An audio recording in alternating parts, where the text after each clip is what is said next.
Assalamualaikum warahmatullahi wabarakatuh. Lanjutan materi dinamika hidrosfer. Pada video kali ini kita akan membahas tentang potensi sebaran dan pemanfaatan perairan darat, khususnya materi tentang danau, rawa, dan air tanah. Kita mulai dari danau. Danau adalah suatu cekungan besar dan relatif dalam di permukaan bumi yang digenangi oleh air, baik air tawar maupun asin, dan dikelilingi oleh daratan. Danau mendapat air dari curah hujan, sungai, serta mata air dan air tanah. Ciri-ciri danau, airnya cukup dalam dan sudah terdapat tahapan temperatur air akibat kedalamannya. Vegetasinya akuatik, hanya berada di tepian atau di pinggir danau. Dan ada fenomena gelombang seperti di laut, khususnya danau yang sangat luas seperti Danau Laut Kaspi, Danau Baikal maupun Danau Toba. Klasifikasi danau. Berdasarkan terjadinya ada 7 danau. Satu adalah danau vulkanik atau danau kawah. Adalah danau yang terjadi karena peletusan gunung berapi yang menimbulkan kawah luas di puncaknya. Kawah tersebut kemudian terisi air dan terbentuklah danau. Ini adalah danau vulkanik. Di Indonesia ada banyak sekali danau vulkanik, antara lain Danau Kelimutu ya di NTT ya, Danau Kelimutu yang warnanya bermacam-macam warna airnya. Di Bali ada Danau Batur, Bedugul, Kintamani. Di Jawa Timur ada banyak sekali di sekitar Gunung Kawah. Kemudian ada Telogo Warno ya di Dieng, ada Danau Kerinci di Sumatera Barat. Dan salah satu yang di luar negeri yang sangat indah adalah Danau Kawah Albertine Reef di Afrika. Yang kedua adalah danau tektonik, yaitu danau yang terjadi karena peristiwa tektonik yang mengakibatkan turunnya kulit bumi sehingga terbentuk cekungan yang besar. Contoh-contohnya ada Danau Poso, ada Danau Touti, Danau Tempe, dan lain-lainnya. Yang ketiga, danau tektovulkanik atau tektonovulkanik adalah danau yang terjadi karena peristiwa gabungan tektonik dan vulkanik. Letusan gunung berapi disusul merosotnya material gunung sehingga terbentuk cekungan yang luas. Contohnya Danau Toba. Danau yang keempat menurut terjadinya Danau Kars adalah danau yang terjadi karena pelarutan batuan kapur sehingga membentuk cekungan dan terisi oleh air. Banyak terdapat di daerah Kapur atau di daerah Kars seperti di selatan Jawa dan di NTT. Berikut ini kami sampaikan bentangan lahan di daerah Kapur. Yang pertama konor, ya, konor. Konor itu lubang kecil tempat meresapnya air. Nah, konor ini kalau sudah besar menjadi dolin atau dolina, lubang yang berbentuk corong. Konor seperti ini adalah dolin. Dolin akan bersatu akhirnya akan menjadi satu karena ini menjadi besar semua, menjadi satu, terbentuklah Ufala. Ufala itu danau atau telaga di daerah Kars atau Kapur.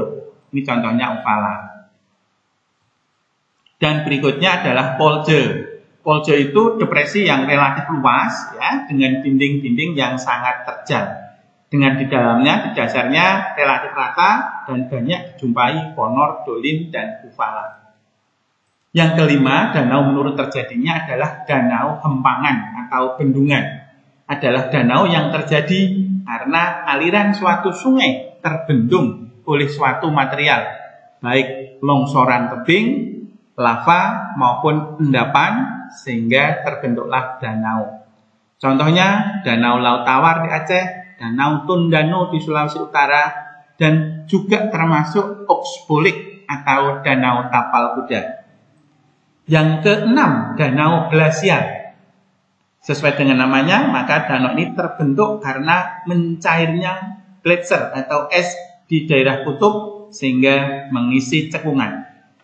Danau Michigan, Huron Superior, Erie, dan Ontario, 5 danau besar di Amerika Serikat, adalah contoh danau glasial. Yang ketujuh adalah danau buatan atau waduk, atau kita sering sebut juga dengan bendungan. Adalah danau yang dibuat oleh manusia dengan tujuan tertentu seperti irigasi, mengendalikan banjir, sektor perikanan, dan pembangkit tenaga listrik dan juga secara tidak langsung akan bermanfaat untuk pariwisata. Inilah 10 waduk atau bendungan terbesar di Indonesia, mulai dari Waduk Jatiluhur, Karangkates, Sigura-gura, Batu Tegi, Gajah Mungkur, Kedongombo, dan seterusnya. Berikutnya adalah klasifikasi danau berdasarkan jenis airnya. Ada 3 ternyata, air asin, air tawar, dan air asam. Kita mulai dari danau air asin. Ini terdapat di daerah kering atau subtropis. Terjadi karena penguapan sangat tinggi. Sedikit aliran air masuk dan bersifat sementara atau temporer. Contohnya adalah Great Salt Lake atau Danau Garam Besar di Amerika Serikat yang salinitasnya sekitar 30%, dan Laut Mati di perbatasan Israel-Palestina yang persentase kadar garamnya, salinitasnya 33%, sehingga tidak bisa menenggelamkan orang atau orang tidak bisa tenggelam di 2 perairan ini. 2 adalah danau air tawar. Ini terdapat di daerah basah atau tropis, curah hujannya sangat tinggi dan aliran air yang masuk sangat banyak. Danau-danau di Indonesia adalah termasuk danau air tawar. 3 adalah danau air asam. Adalah karena berupa kawah gunung berapi yang kemudian berisi air hujan dan bercampur dengan belerang dan berwarna kehijau kuning-kuningan. Danau-danau yang berada di kawah itulah danau air asam. Berdasarkan kapasitas airnya, ada danau permanen, danau yang airnya tetap atau tidak berubah, dan danau temporer, danau yang kapasitas airnya bersifat fluktuatif, meluap pada musim hujan dan surut atau kering di musim kemarau. Inilah persebaran 9 danau terbesar di Indonesia. Di Sumatera ada danau terbesar di Indonesia, ada Danau Toba sampai ke ujung timur, paling timur ada Danau Rombebai.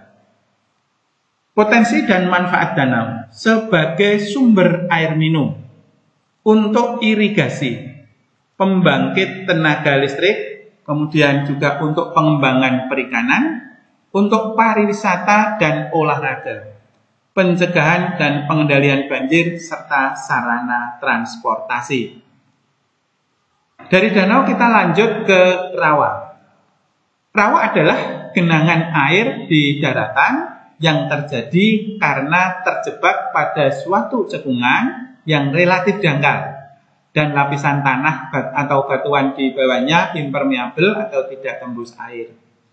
Dalam arti yang lebih singkat, bisa diartikan rawa adalah daerah di sekitar sungai, muara sungai, pantai yang cukup besar atau luas, yang merupakan tanah lumpur dengan kadar air yang relatif tinggi. Dengan begitu dibedakan dengan danau, rawa memiliki ciri airnya asam atau kurang baik untuk dikonsumsi. Warna airnya merah atau keruh. Di dasarnya banyak tanaman gambut.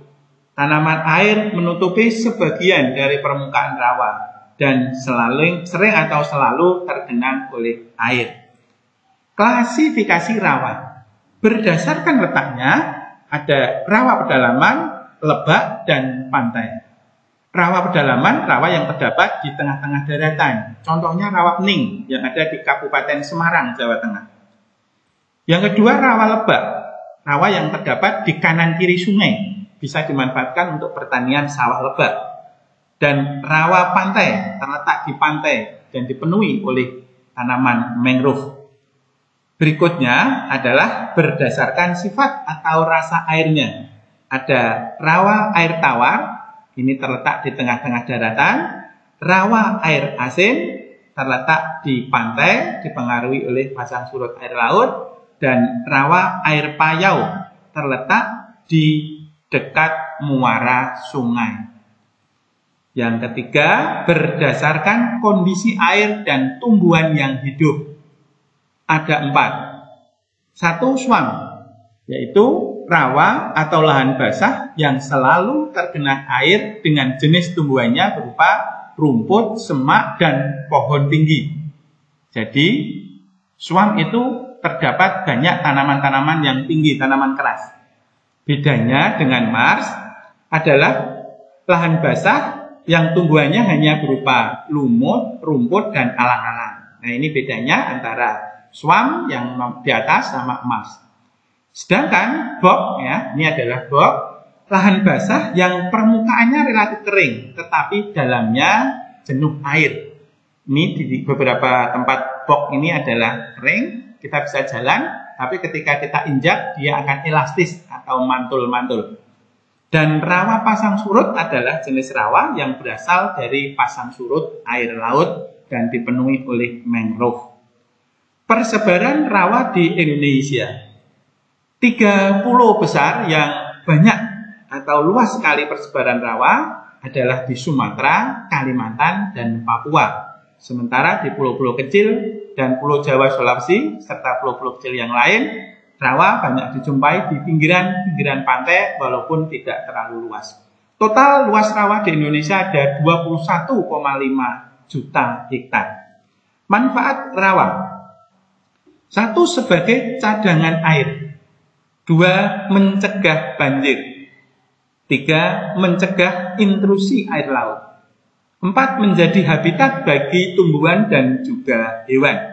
Yang kelima, menyediakan sumber pangan dan lapangan pekerjaan seperti di daerah Kalimantan Selatan dijadikan lahan peternakan kerbau rawa.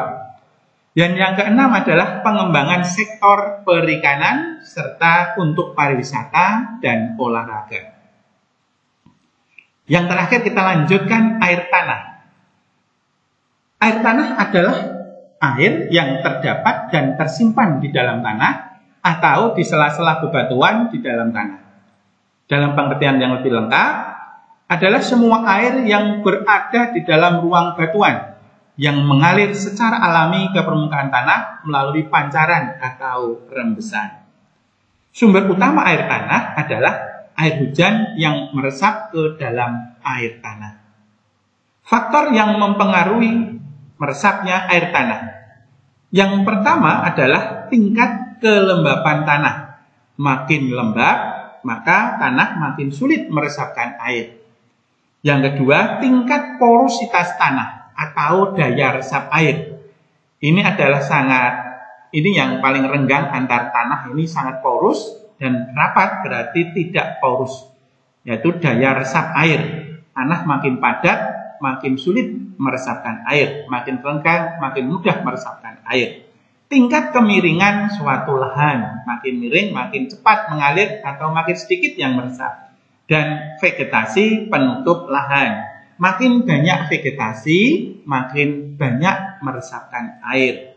Klasifikasi air tanah.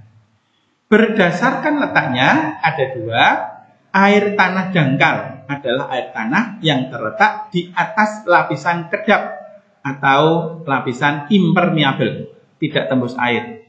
Inilah lapisan air tanah dangkal atau air freatis, disebut juga air sumur biasa. Ini lapisan kedap air, ini juga lapisan kedap air. Dan air tanah dalam atau artesis, air tanah yang terletak di antara 2 lapisan kedap air.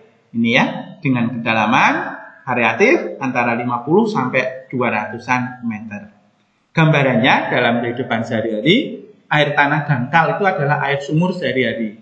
Sementara air tanah dalam untuk mendapatkannya harus dibor dengan kedalaman yang sangat dalam. Setelah keluar bisa memiliki pancaran yang sangat deras, baik secara alamiah maupun dibantu dengan mesin pompa. Berdasarkan asalnya ada air meteorit, air tetesan air hujan yang mencapai permukaan bumi dan sebagian meresap ke dalam tanah. Disebut juga air padus atau air hujan. Yang kedua, air magmatik atau air juvenil, yaitu air tanah yang berasal dari magma. Dan yang ketiga, air konak atau air fosil, yaitu air tanah yang tersekap atau terjebak di dalam pori-pori batuan pada saat proses terbentuknya air tanah. Fenomena alam yang berhubungan dengan air tanah antara lain ada geyser, mata air yang memancar sendiri. Ini di Taman Nasional Batu Kuning, Yellowstone National Park, juga ada fly geyser di Nevada, Amerika Serikat. Yang kedua, travertin, endapan kalsium karbonat yang berupa batu keras ini ya, yang dihasilkan oleh mata air yang terus mengalir. baik di Pegunungan Seribu maupun di Ciater, Jawa Barat. Yang ketiga ada sungai bawah tanah. Inilah persebaran air tanah di Indonesia. Kita mesti bersyukur negara tetangga kita Singapura tidak memiliki air tanah, sehingga untuk keperluan sehari-hari harus beli dari Malaysia. Dan Indonesia tersebar luas dengan total cadangan air tanah adalah 47% dari 192,3 juta hektar luas air tanah di Indonesia. Manfaat air tanah yang terakhir adalah sebagai bagian penting di dalam siklus hidrologi. Yang kedua adalah kebutuhan rumah tangga, mandi, mencuci, memasak, air minum, dan sebagainya. Juga termasuk kebutuhan bagi hewan dan tumbuhan. Untuk irigasi, untuk pertanian, perkebunan, dan sebagainya. Perindustrian, dan penyediaan air bersih.